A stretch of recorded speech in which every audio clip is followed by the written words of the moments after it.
Hey everybody, welcome to Back to Basics with Pete. And today I really wanted to focus on a very straightforward concept, something with tons of applicability for your business or maybe just your regular life. But the concept I wanted to talk about is the concept of a scorecard, right? And so, what's a scorecard? Well, you can think about it.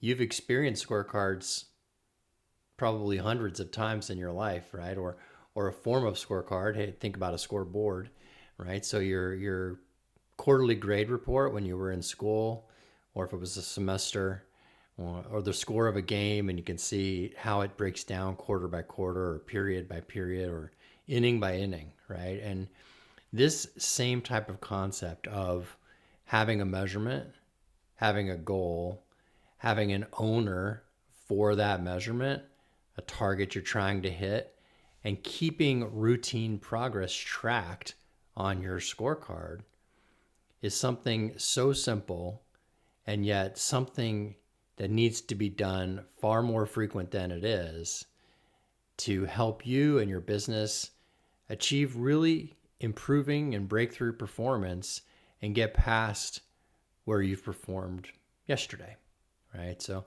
a little story about me. At one point in my life, I was managing a factory, and in this factory, we were producing different skincare and consumer products.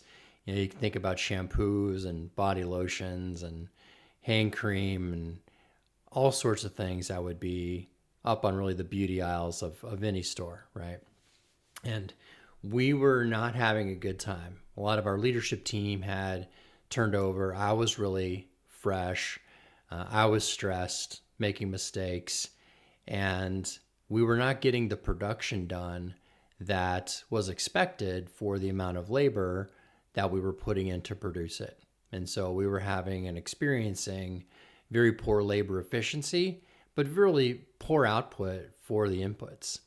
And one of the days I was really stressed and I was in my office, and one of my supervisors walked in and she said, "Hey, Pete, how's it going?" And I said, "It's not going so well. I'm pretty stressed." And she asked, "Hey, well, what are you stressed about? What's going on?" And I let her know. I said, "Hey, well, we're underperforming versus the expected outputs for what we're putting out there. And nobody's happy. I'm not happy. Management's not happy. We're not hitting the budget and the goals for the business." And she said, "Well, how much are we supposed to make?" And I said, "There's a standard by line, by product that we're supposed to make every day, every shift. And in the aggregate, that comes to a particular number." And she said, "Oh, well, we should put the numbers up. We should put the numbers up on the bulletin board at the end of the shift so the team knows how they did and what their target was." And I think my mouth must have dropped open and my jaw hit the floor. And I said, "Yeah, you're absolutely right. We need to put those numbers up and we need to set some targets out and we need to know whether we had a good day or a bad day." And from that, our first scorecard in that plant was born. And long story short on that, I'm probably too late for that. It was transformative because once the crews and once the line leads understood the expectation, it created a goal and it created a competition and it created a sense of urgency and a sense of pride that this was how much we were supposed to produce, and let's get to that target or let's get beyond that target. And ever since that moment, and that was a long time ago for me, scorecards have been very important in the way I've built my teams, in the way I've run my businesses, in the way I've coached people that work for me to be running their teams, right? So, like, what goes into having a scorecard? When you think about a scorecard, what I like to say is less is more.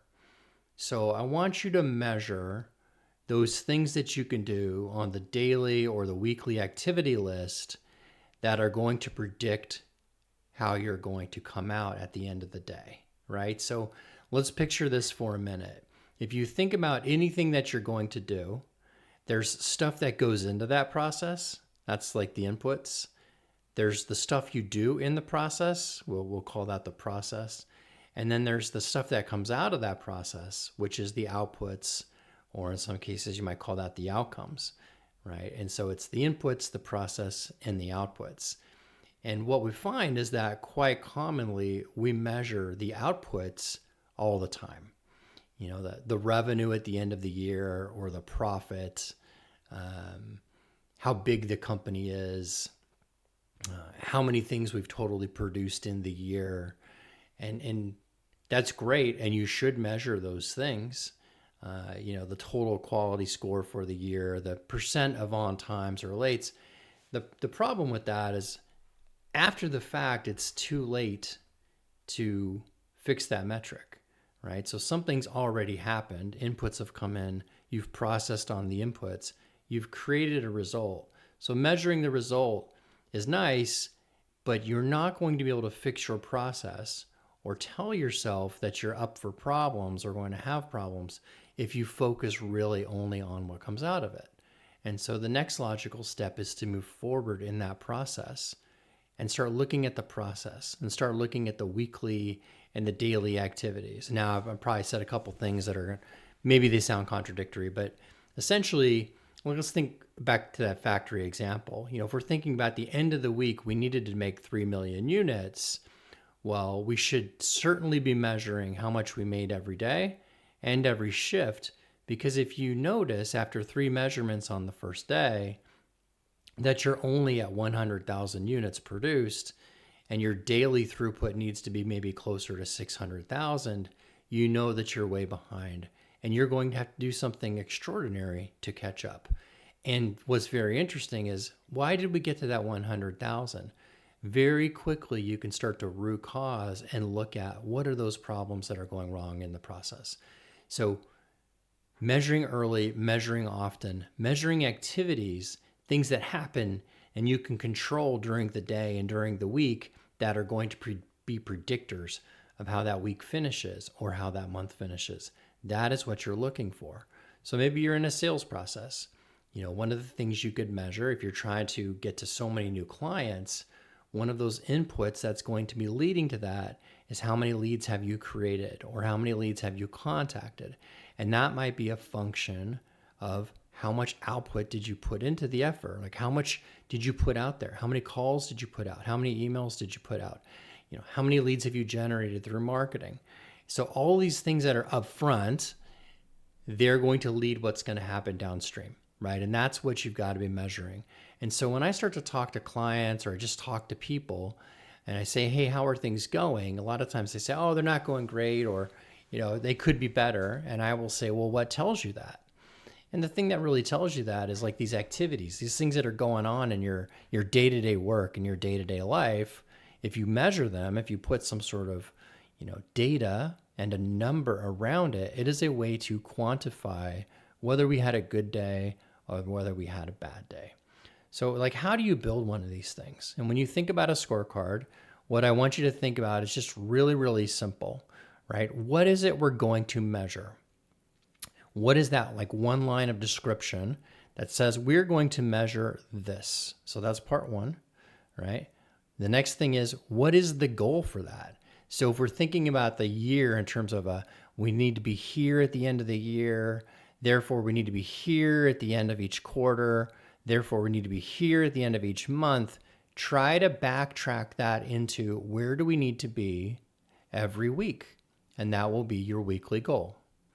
Then what you want to have is an owner for who is expected to own that measurement. And that owner is really the person who has the most direct impact on driving that metric for the business. And you'll put their name to it. And then finally, I want you to create 13 weeks, or it could be 4 months, 3 months, but I want you to have a big enough track record of data so that anybody with one quick snapshot can take a look at how this metric has performed over that time period. If you start to build that type of a scorecard for yourself, I guarantee you your performance is going to improve. Think about it in terms of, let's say you want to lose some weight and you want to get onto a workout plan and a diet plan. What are you going to have to do to gauge progress? Well, you're going to have to take some measurements. You're probably going to have to take a weight on a scale or some sort of I feel better in my clothes measurement.